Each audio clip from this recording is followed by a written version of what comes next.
बिस्मिल्लाहिर्रहमानिर्रहीम। शमाइला आज ज़रा तगड़ी दिहाड़ी लगा दो दिन से तो भीख मांगने भी नहीं गई। मैं जैसे ही सोकर उठी अम्मा मेरा नाश्ता तैयार किए बैठी थी। नाश्ता भी क्या था, खुश्क रोटी और साथ पानी का गिलास। मैंने मुंह धोया मगर जल्दी ही संभल गई क्योंकि इस घर का खर्चा पानी मेरे दम से तो चलता था। अब अगर ये सब खाने को मिल रहा था तो इसमें मेरा ही कसूर था। 2 दिन से मैं बुखार में मुब्तला थी। अगर आज भी ना जाती तो रात को फाका ही करना पड़ता। मैंने चुपचाप खाना शुरू कर दिया तो अम्मा मेरे करीब ही बैठी मुझे हवा करने लगी। मैंने एक नज़र अपनी माँ पर डाली तो गम की लहर मेरे अंदर सरायत कर गई थी। अम्मा का चेहरा झुर्रियों से भरा हुआ और वो बिल्कुल सूख कर कांटा हो चुकी थी। सारी उम्र अम्मा ने भीख मांग कर ही मुझे पाला पोसा था। अब मेरी बारी आई थी इसे पालने की तो अब भी घर बैठने को तैयार नहीं थी, लेकिन मैंने ज़बरदस्ती से रोके रखा क्योंकि अब मैं कमा सकती थी। जो लोग कहते हैं कि भीख मांगना या बेकारी होना बड़ी अमीरी की बात है, तो ये बिल्कुल गलत था। हमारे इलाके में कलील ही बेकारी रहते क्योंकि यहाँ बहुत भीख मिलती थी। एक तो गांव था, ऊपर से यहाँ रहने वाले लोग खुद गरीब थे, सो अपना पेट भरते या इन बेकारियों का जिनसे इनका कोई तल्लक नहीं था। खैर मैंने बड़े बड़े नवाले लेकर 1 मिनट में ही रोटी ख़त्म की और चादर ओढ़कर जाने के लिए तैयार हो गई। अम्मा मुझे बेहद सी जाता देखे जा रही थी। जैसे मैं दरवाजे से बाहर निकली तो पीछे से उसने हाँक लगाई कि शमाइला अपना ख्याल रखना। मैं सर हिलाकर बाहर आ गई मगर मेरी आंखों में आंसू आ चुके थे। चनाचे पहुंचकर मैंने चादर को ज़रा से खुद के गिरद लपेटा और चौक की जानब कदम बढ़ा दिया जहां बैठकर मैं मांगा करती थी। चौक में बैठे 3 घंटे हो चुके थे मगर अभी तक एक भीख भी नहीं मिली थी। अब तो मुझे परेशानी होने लगी, अगर ऐसे ही रहा तो एक फर्द की रोटी भी पूरी ना हो सकेगी। सो मैं वहाँ से परेशानी में उठकर थोड़ा आगे चलेगी तो वहाँ देखे हैरान रहेगी, चौक से थोड़ा आगे एक टाट पर फकीर पड़ा हुआ था जो देखने में बिल्कुल बेहोश मालूम हो रहा था। इसके चेहरे से राल टपक रही थी और जिस्म एकदम से मैला कुचला। मैंने खुद पर नज़र डाली तो मैं कदरे साफ सुथरी थी और इस फकीर के पास ज़मीन पर काफ़ी पैसे पड़े हुए थे मगर इसे कोई होश ना था। तब मैंने सोचा कि कौन सा नया फकीर यहाँ आ गया जो मेरी रोज़ी रोटी पर लात मारने की कोशिश कर रहा। मैं धीरे धीरे चलती हुई इसके पास चली गई और हसरत से ज़मीन पर पड़े पैसों को देखने लगी कि अचानक से इस फकीर ने आंखें खोल दी और हाथ पकड़कर मेरी टांग पकड़ ली। मैं तो एकदम से डर कर सन्नाटे में आ गई और इसे पीछे धकेल कर खुद को छुड़ाने लगी मगर इसमें बहुत ताकत थी। उसने एक झटके से ही मेरी टांग खींची और मैं धड़म से नीचे गिर गई। इस वक्त मुझे शदीद खौफ महसूस हो रहा था क्योंकि एक तो दोपहर का वक्त था और इर्द गिर्द भी कोई बंदा बच्चा दिखाई नहीं दे रहा था। सो मेरा डर फितरी था। मैंने हकलाते हुए इसे कहा कि छोड़ दो मुझे वरना मैं सबको बताऊंगी तुम कोई शरीफ इंसान नहीं हो। मेरी धमकी पर उसे कोई असर नहीं हुआ। जब वो बोला तो उसकी आवाज़ धीमी थी मगर लहजा एकदम से सख्त। जब तुझे राज मिले तो वो राज ना लेना, गुमराह ना करना किसी को वरना तेरे लिए बड़ी मुसीबत हो जाएगी, समझ आ रही है ना। लात मार कर चली आना वहाँ से। और वो ना जाने क्या कुछ बोल रहा था मगर मेरी समझ में कुछ नहीं आ रहा था। मैं बस डरी हुई थी और मुझे तरह तरह के वहम सता रहे थे कि कहने लगा जा ले जा, ये पैसे सब तेरे हैं, मैं तो बस तुझे खबरदार करने आया था, बात मान जाना मेरी, अगर कोई खराबी की तो बड़ी दिक्कत उठाएगी। ले पकड़ ये सब। इतना बोलकर उसने ज़मीन से सब पैसे उठाकर मेरी हथेली में थमा दिया और झटके से मेरा पैर छोड़कर उठ खड़ा हुआ। मैं हैरानी से उसे देखते जा रही थी, अलबत्ता कुछ बोलने की हिम्मत नहीं थी। ये शायद मैं समझ नहीं रही थी, कोशिश कर रही थी मेरे साथ हुआ क्या। जैसे ही देखते इस फकीर ने गांव से बाहर के रास्ते पर तेज तेज कदम उठाना शुरू कर दिए। मैं इसे रोकना चाहती थी मगर मेरे गले से आवाज़ नहीं निकल रही थी। चंद लम्हों में ही वो फकीर दूर होता हुआ दिखाई देना बंद हो गया। मैंने नज़रें मोड़कर अपनी हथेली देखी तो एक खौफ की लहर मेरे पूरे जिस्म में सरायत कर गई थी। वो पैसे जिन्हें मैं हसरत से देख रही थी वो एक ही दम में मेरे हो चुके थे और अब मुझे वो अपने हाथ पर किसी भारी सिल की मानत महसूस हो रहे थे। मैं देख सकती थी इनका बोझ बहुत ज़्यादा है, लेकिन इस फकीर ने ये सब मुझे क्यों दिए।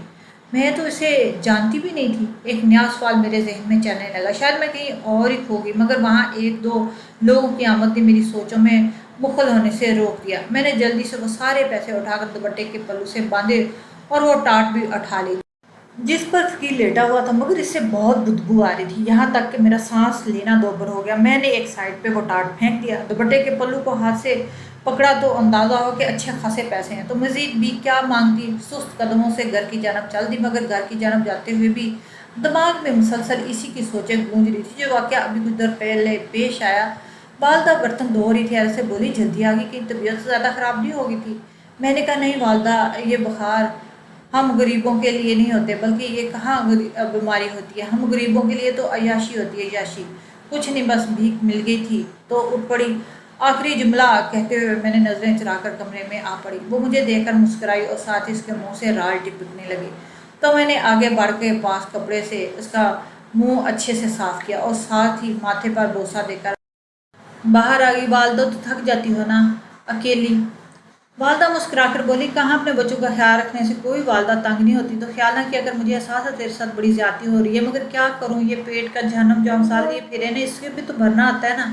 मैंने एक घर में बात की है सफाई सुथराई की, इधर ही अगर हमें सही मुआवजा मिल जाए तो बस यही काम छोड़ दे। वालदा ने बड़ी समझाओ से बात की तो मैं एक पल के लिए चुप कर गई, मगर दूसरे पल बोल उठी, वालदा रहने दो, पहले भी तो लोगों के घरों में तो काम करना शुरू किया था ना। अब भूल गई क्या? उनके ऊंचे घरों ने क्या किया था तेरे साथ? तुझे निकाला, तूने इलाका इसलिए बदला था कि इज्जत से कमा सको और लोग तुझे ना जानते हो, मगर वो लोग ही क्या जिन्हें किसी को इज्जत की परवाह ना हो। वालदा तो चुप कर गई, मगर मेरे अंदर आग लग चुकी थी। सो चुपचाप मैं कमरे में आमना के बराबर की चारपाई पर आकर दराज हो गई। मैं सोना चाहती थी, मगर जहन था कि एक जगह टिक ही गया था, माजी में उलझा हुआ था। हम दो बहनें और एक भाई था। वालिद को तो कभी देखा ही नहीं था। वालदा के बकौल तुम्हारा बाप दूर काम करता है। अब कितना दूर काम करता है ये तो नहीं हम जानते थे। अलबत्ता बड़े होने पे पता चला कि वालदा वालिद की दूसरी बीवी है। मेरी वालदा खूबसूरत औरत थी और झुग्गियों में ही रहती आई। वही पेशा जो वालदा के आबाओ इजदाद से शुरू से करते आ रहे थे, यानी कि भीख मांगना। वालदा भी वही काम करती थी। कमसन जवानी में ही वालिद का दिल वालदा पर बुरी तरह आ गया था और बस उन्होंने वालदा की झुग्गियों की राह पकड़ ली कि इस लड़की से मेरा निकाह कर दो, मैं इसे रानी बना के रखूंगा। मगर वहाँ ये रवायत नहीं थी कि झुग्गी की लड़की झुग्गी में ही से बाहर जाती। किसी बाहर वाले को किसी सूरत भी देना गवारा नहीं करते थे वो लोग। वालदा के वालदैन ने साफ इनकार कर दिया। जहाँ वालिद का दिल वालदा पर आ चुका था, वहीं वालदा भी चुपके चुपके वालिद को दिल दे बैठी थी। बस फिर क्या था, इन दोनों ने वहाँ से भागकर निकाह करने का सोच लिया। मेरे वालिद किसी जागीरदार घराने के ही चश्मो चिराग थे और जैसे इन जागीरदारों का किसी पर भी दिल आ जाए तो वो हासिल किए बगैर नहीं टिकता, मगर यही हाल वालिद का था यहाँ पर। तो अब वालदा भी इनकी हामी भर गई थी। रात के अंधेरे में वालदा इनके साथ भागी और सुबह तक इन दोनों का निकाह हो चुका था। निकाह के बाद जब वालदा को रखने की बारी आई तो अपने गांव के बजाय वालिद ने मेरी वालदा को वहीं शहर में एक छोटा सा घर लेकर दिया और हफ्ते में एक चक्कर लगाने लगे। यही तो कुर्बानियाँ होती हैं भागकर शादी करने वालों के लिए। इधर वालदा के वालदैन भी इन पर फातिहा पढ़ चुके थे। फिर मेरा भाई पैदा हुआ, मगर तब भी वालिद ने कोई जिक्र नहीं किया कि वो इन्हें अपने गांव में ले जाएगा। बस इसी तरह मिलने बुलाने आ जाते। भाई के बाद आमना पैदा हुई तो वो मजूर थी, ना बोल सकती थी ना चल सकती थी, बिल्कुल कांटे की मानो सूखा हुआ जिस्म था।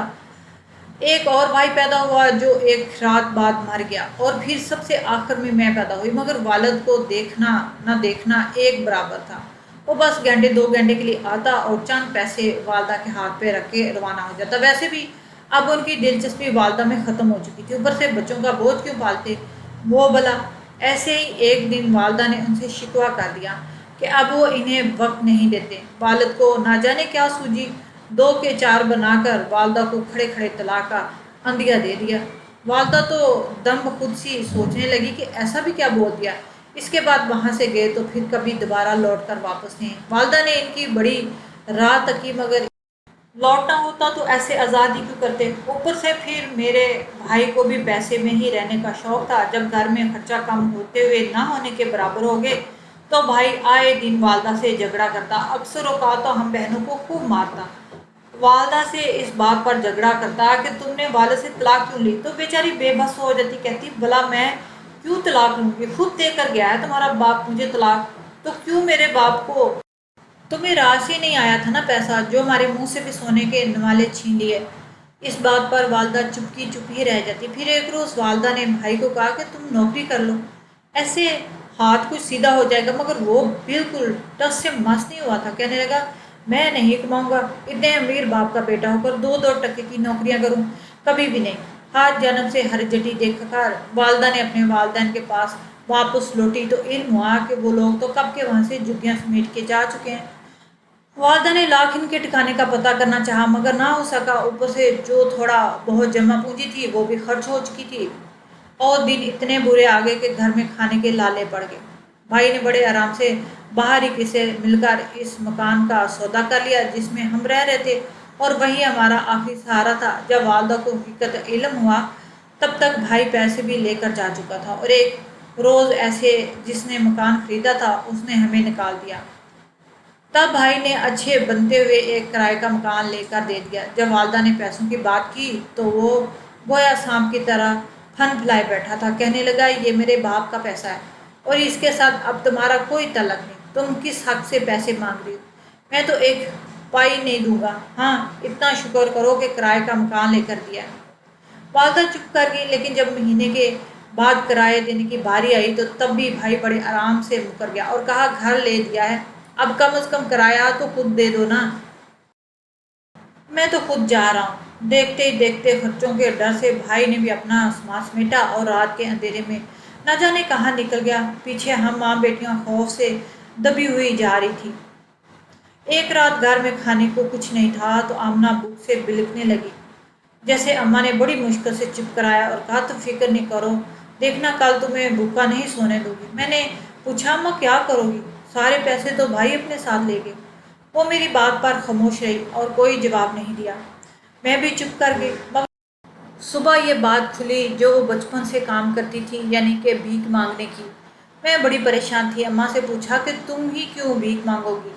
और भी तो 100 तरह के काम हैं, इनसे कोई भी करवा लो। तो कहने लगी कि इन 100 तरह के कामों की मजदूरी महीने बाद मिलेगी और मेरी बेटी आज भूखी बैठी है। वैसे भी पहले अपने वालदैन के लिए मांगा करती थी, अब अगर तुम लोगों के लिए मांग लूँगी तो क्या बुराई है? बस मुझे ना रोकना, मुझे अब किसी सही गलत का ना बता देना। मैं चुप करके, वैसे भी सारे हालात मेरे सामने थी। अम्मा घर से चली गई और जाते जाते मुझे आमना का ख्याल रखने की ताकीद कर दी। साथ ही दरवाज़ा भी बंद रखने का बोल दिया। शाम को अम्मा घर लौटी तो उनके हाथ में राशन के थैले पकड़े हुए थे, जो देखकर एक जानब तो सुकून उतरा, मगर दूसरी जानब मेरे दिल में भाई और अब्बा के लिए बहुत सारी बद्दुआएं निकली, जिन्होंने हमें ऐसे करके रख दिया था। इस शाम हमने खाना खाया। हम तीनों की आंखों में आंसू थे और हम एक दूसरे से निगाहें चुराते हुए छोटे छोटे नवाले लेने के।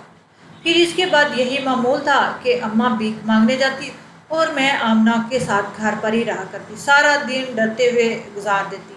ऐसे में भाई के भी किसी ठिकाने का कोई पता नहीं था। करते करते तकरीबन साल भर हो गया और हमारे घर के हालात भी कदरे बेहतर हो गए थे। ऐसे में ही एक रोज़ भाई आ गया और फिर से मुश्किलात ने हमारे घर में डेरा जमा लिया।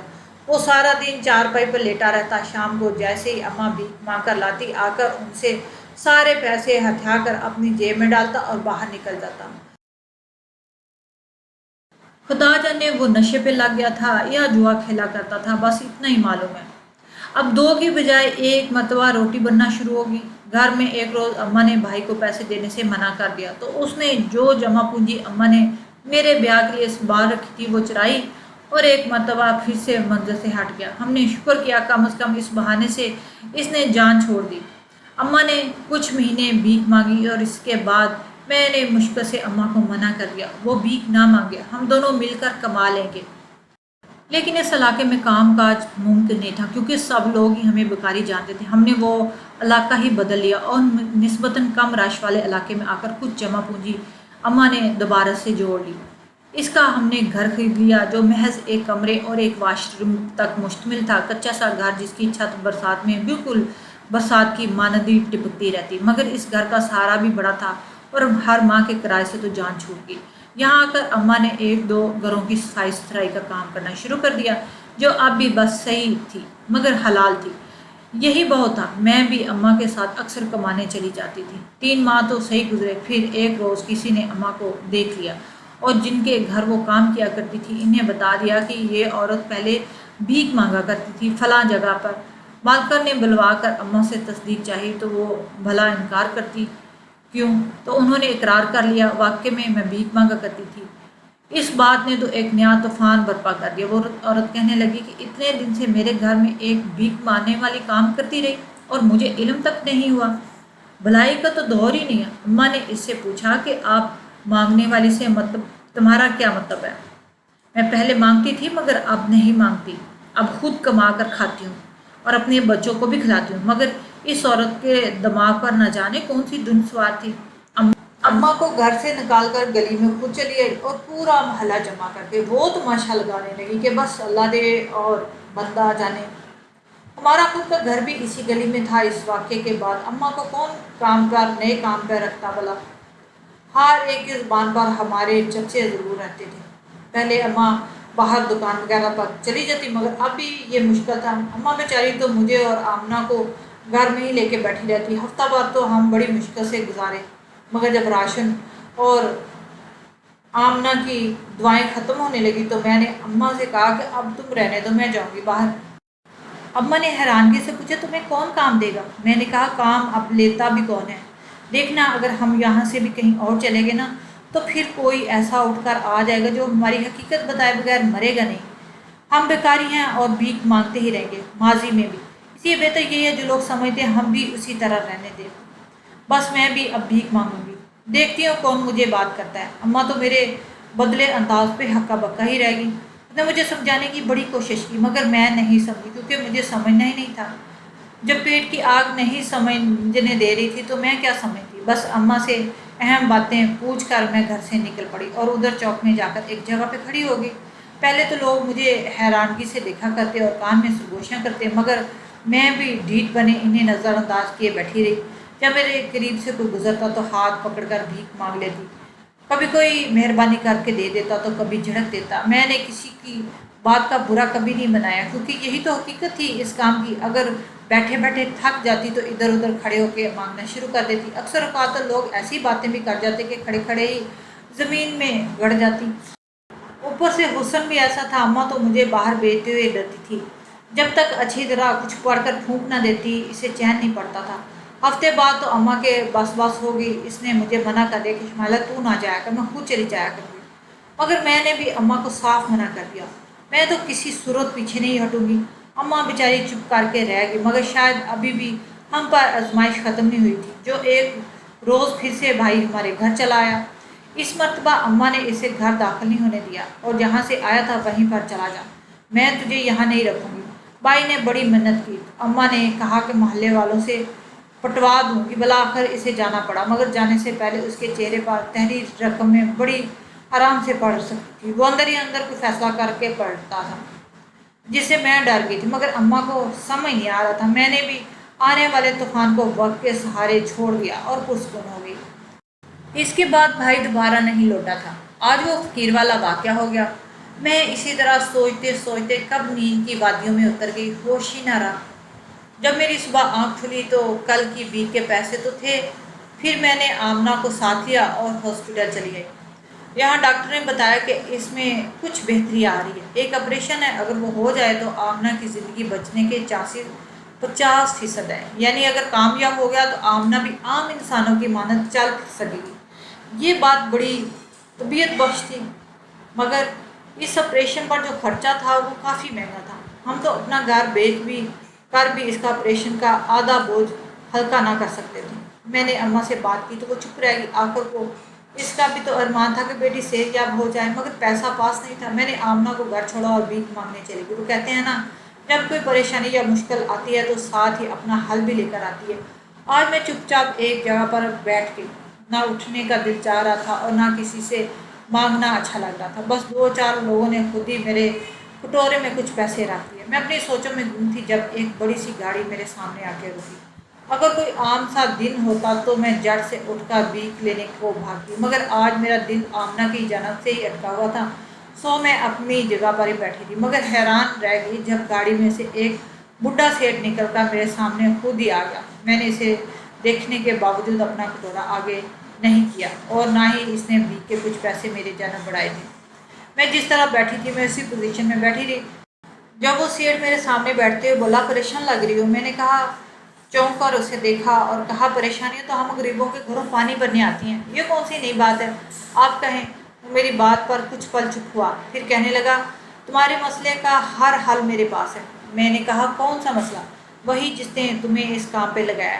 भाई पैसे चाहिए ना तुम्हें, मैं दूंगा। तुम्हें पैसे जितने कहोगी मेरे साथ चलो। बस ये जुमला मेरे कानों में शीशे की मानने लगा। मैं सख्ती से बोली, सेठ अगर इज्जत प्यारी है तो यहाँ से चले जाओ, वरना वो हाल करूँगी कि आईने में खुद को नहीं पहचान सकोगे। मेरी बात पर उकसाने के बजाय वो हंसने लगा। ऐसे थोड़ी लेके जाऊंगा, निकाह करके लेके जाऊंगा। मैंने हैरत से पूछा, इससे तुझे क्या मिलेगा? सेठ कहने लगा, भले मुझे कुछ ना मिले, मगर तुम्हारे घर पैसा आ जाएगा। चलो इस मौके को ज़ाया मत करो। कुछ सोचते हुए मैं जड़ से खड़ी हो गई, क्योंकि मेरी नज़रों के सामने आमना थी जिसे मैं फरामोश नहीं कर सकती थी। अब अगर मेरे साथ कुछ भी बुरा होता तो तब भी मैं इतनी बहादुर थी कि हालात का मुकाबला कर सकती थी। मैं इसके साथ गाड़ी में बैठ गई और कुछ ही देर बाद एक घर में चली गई जहाँ हमारा निकाह पढ़ाया गया। ये सब मुझे किसी फिल्म की मानंदी लग रहा था और मैं बेचैन सी थी कि ये सब मेरे साथ क्यों हो रहा है। निकाह के बाद सेठ मुझे अपने साथ अपनी हवेली में ले गया। यहाँ बहुत से लोग थे और वो भरपूर अकीदत का मुजाहरा कर रहे थे। लोगों ने मुझे सेठ के साथ देखा तो मर्द झुक गए थे और औरतें आगे बढ़कर मेरे हाथों पर बोसा लेने लगी, जिससे मुझे शदीद उलझन हो रही थी, मगर मैं ज़ब्त किए आगे बढ़ती गई। मिलाकर एक हाल में पहुंचकर मैं और सेठ सोफे पे बैठ गए और हमारे सामने बहुत से लोग थे। अचानक मैंने एक साइड पर देखा और तुम्हें हैरान रहेगी, क्योंकि वहाँ मेरा सका भाई खड़ा था। मैं फ़ौरन उठी और उसकी जानब बढ़ गई तो सेठ भी हड़बड़ा कर मेरे पीछे वहीं पर चला आया और साथ ही कमरे का दरवाज़ा भी बंद कर दिया। हम तीनों के अलावा वहाँ कोई नहीं था। मैंने अपने भाई को कहा कि तुम्हारी वजह से ये दिन हमें देखना पड़ रहा है। पीछे से सेठ ने मेरी बात में टुकड़ा लगा दिया, हाँ इसी की वजह से तुम्हें इतना बड़ा दिन देखने को मिल रहा है। अगर ये मुझे ना बताता तो मेरा तो धंधा ही मट्ठा पड़ जाता। ये बात सुनकर मेरे कदमों तले ज़मीन निकल गई। मैंने कहा, क्या बात कर रहे हो सेठ? कहका लगाकर बोला, यार अपनी बहन को बता नहीं देते। इस बात पर भाई भी मुस्कुरा दिया और कहा, खुद ही बता दे। सेठ कहने लगा, बात यह है कि मैंने तुम्हें खरीद लिया तुम्हारे भाई से। निकाह तो बस कागजी कार्रवाई थी। दरअसल मेरी बीवी बड़ी अल्लाह वाली थी, जिसे दुआ देती थी कबूल हो जाती। फिर ऐसे करते करते लोगों ने इसे पैसा देना शुरू कर दिया और अल्लाह वाली ने मुझे सेठ बना लिया। मगर अफसोस 3 दिन पहले वो मर चुकी है, लेकिन लोगों को तो नहीं पता चला कि तुम्हारे भाई मेरे पास ही होता है। सो इसने तुम्हारा ख्याल ज़ाहिर किया, बस मैंने निकाह कर लिया तुमसे। अब तुम्हारा काम सिर्फ इतना है कि लोगों को दुआ देती रहना और झूठी सच्ची कोई भी बात बता देना। ये ध्यान रखना कि धंधा बंद ना हो। ये सुनकर तो मैं सख्ते में आ और सोचने लगी, क्या कोई भाई इस कदर भी गिर सकता है कि मज़हब के नाम पर बने कारोबार पर मुझे बेच डाले। इस वक्त मुझे इस फ़कीर की बात याद आई तो मेरे रोंगटे खड़े हुए। यानी वो फ़कीर मुझे इस मुनाफ़िकत से मना कर रहा था। फ़िलहाल कुछ नहीं हो सकता था। मैंने इस सेठ की बात की हामी भर ली और कहा कि शाम को मुझे घर जाना है। मेरी माँ को कुछ भी इल्म नहीं था। सेठ तो बड़ा खुश था, इसने मुझे ड्राइवर के साथ घर भिजवा दिया। मैंने रात रुकने का कहा और इस रात अपनी माँ और बहन को लेकर दूसरे शहर एक सराय में ठहर गई, क्योंकि जो भी था मैं हक हलाल की भीख मांग कर खा सकती थी, मगर अल्लाह के नाम पर धोखा नहीं कर सकती थी। भले मेरा निकाह हो चुका था, मगर मुझे दोबारा शादी करने की कोई चाह नहीं थी। मुझे अब बस अपने इस शैतानी सख्त भाई से पीछा छुड़वाना था, जिसने ना जाने कितने पैसों के एवज मुझे बेच कर खाया था।